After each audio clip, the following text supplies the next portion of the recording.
నిత్య పూజలలో కానీ ప్రత్యేక రోజులలో జరుపుకునే పూజలలో కానీ చదివే మంత్రాలను గమనిస్తే ప్రతి మంత్రము ఓం అనే అక్షరంతో మొదలవుతుంది.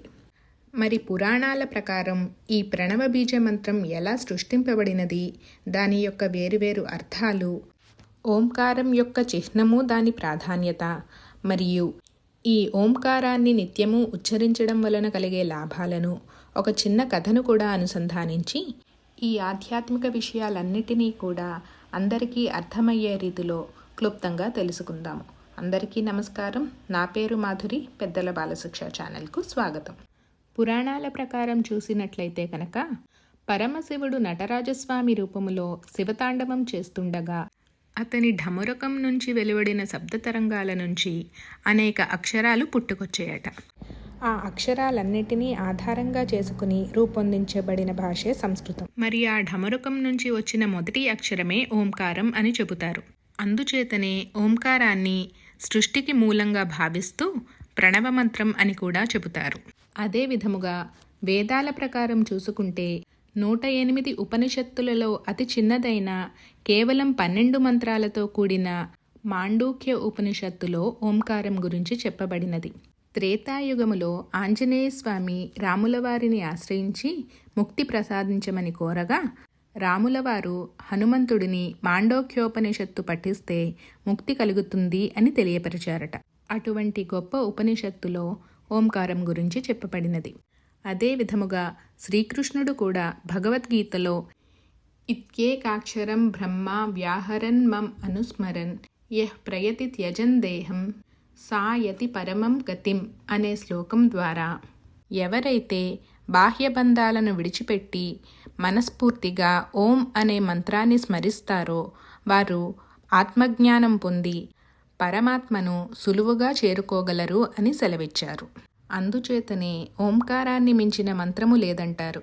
మరి ఓం అనే పదాన్ని చూసుకుంటే అది అకార ఉకార మకారాల సంయుక్తంగా చెప్పబడుతున్నది. ఈ 3 అక్షరాలను బ్రహ్మ విష్ణు మహేశ్వరుల రూపముగా, అంటే సృష్టి స్థితి లయలకు ప్రతీకగా, అలాగే మన శరీరము మనస్సు ఆత్మ యొక్క కలయికగా చెబుతూ ఉంటారు. అలాగే ఓంకారం యొక్క చిహ్నం చూస్తే కనుక అది మనిషి జాగ్రత్త స్వప్న సుషుప్త్యావస్థలనే మాయ నుంచి తప్పించుకుని మోక్షం వైపు నడవటాన్ని సూచిస్తుందట. కొంచెం వివరంగా తెలుసుకోవాలి అంటే ఓం అనే చిహ్నంలోని కింది భాగం మనిషి యొక్క జాగ్రత్త అవస్థను, అంటే మెలకువలో ఉన్న స్థితిని సూచిస్తుందట. దీనినే వైశ్వానర అంటారు. ఓం చిహ్నంలో పై భాగం సుషుప్త్యావస్థను సూచిస్తుంది, అంటే గాఢ నిద్ర. దీనినే ప్రజ్ఞ అంటారు. మధ్య భాగం స్వప్నావస్థను సూచిస్తుంది, తైజస అంటారు. అర్ధచంద్రాకారం ఈ 3 స్థితుల మాయను, అలాగే పైనున్న బిందువు ఈ మాయను తప్పించుకుని ఆత్మజ్ఞానం వైపు ప్రయాణాన్ని సూచిస్తుంది, అదే తుర్య అంటారు. నిత్యం ఓంకారం చెప్పటం వలన కలిగే లాభాలను ఒక కథ ద్వారా చెప్పుకుని దీనిని ఎలా ఉచ్చరించాలో కూడా చెప్పుకుందాము. మరి కథలోకి వెళితే, పూర్వము మంత్రపురి అనే ఊరిలో తపనుడు అనే పిల్లవాడు ఉండేవాడు. అతని వయసు 7 ఏండ్లు. బడికి వెళ్ళొచ్చి చక్కగా చదువుకుంటూ హాయిగా ఆడుతూ పాడుతూ చలాకీగా ఉండాల్సిన వయసులో తపనుడు మాత్రం నీరసంగా చదువుపైన కానీ ఆటలపైన కానీ ఆసక్తి లేనివాడిగా ఉంటాడు. ఎప్పుడూ ఏదో ఒక చిన్న చితక అనారోగ్యాలతో బాధపడుతూ బడికి వెళ్ళక ఆటలు ఆడక ఒంటరిగా ఉండేవాడు. అలా బడికి సెలవు తీసుకున్న ఒక రోజున అతను ఊరంతా తిరుగుతూ ఆ ఊరి చివరనున్న చెరువు దగ్గరకు వెళ్ళి ఒక ఒడ్డున కూర్చుంటాడు. అదే సమయములో అవతలి ఒడ్డున ఒక సాధువు ఓంకారాన్ని చెప్పుకుంటూ ధ్యానం చేయటాన్ని గమనిస్తాడు.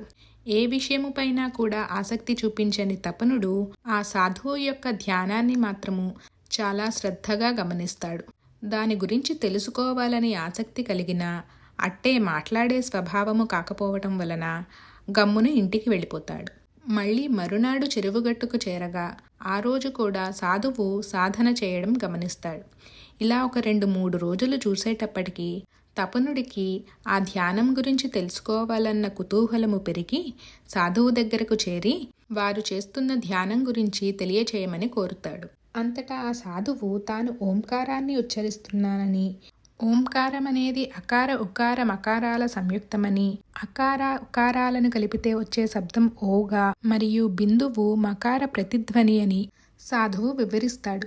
ఈ వివరణ పద్ధతి ఎంతగానో నచ్చిన తపనుడు తాను కూడా మరుసటి రోజు నుంచి సాధువు చెప్పిన విధముగా తగిన రీతిలో ఆసనము వేసుకుని దీర్ఘశ్వాస తీసుకుంటూ వదులుతూ ఓంకారాన్ని ఉచ్చరించడం మొదలుపెడతాడు. ప్రతిరోజు క్రమం తప్పకుండా 11 సార్లు ఓంకారాన్ని ఉచ్చరించడం వలన తపనుడికి ఉన్న అనారోగ్య సమస్యలన్నీ దూరమయ్యి ఏకాగ్రత పెరిగి చాలా ఉత్సాహంగా బడికి వెళ్ళటం మొదలు పెడతాడు. చక్కగా పాఠాలు చదువుకుని వృద్ధిలోకి వస్తాడు.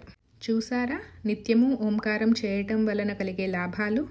ఓంకారాన్ని సుఖాసనంలో కానీ పద్మాసనంలో కానీ కూర్చుని చేతులు ఆవాహన ముద్రలో లేదంటే చిన్ముద్రలో పెట్టి అకార ఉకార మకారాల సంయుక్తంగా చెప్పుకున్న ఓంకార మంత్రాన్ని దీర్ఘ శ్వాస తీసుకుంటూ నాభి నుంచి ఉచ్చరించాలి. ఇలా చేయటం వలన నాభి, హృదయము, కంఠము, శిరస్సు దగ్గర ఉన్న చక్రాలు ఉత్తేజితమై శరీరానికి ఎంతో లాభాన్ని చేకూరుస్తాయని చెబుతారు. ఈ ఓంకారాన్ని ఉచ్చరించడం అనేది మన దినచర్యలో భాగంగా చేసుకుని లాభాలు పొందాలని కోరుకుంటూ ఈ వీడియో మీకు నచ్చిందని ఆశిస్తూ మా ఛానల్ని సబ్స్క్రైబ్ చేసుకోవాలని కోరుకుంటూ సెలవు తీసుకుంటున్నా. నమస్కారం.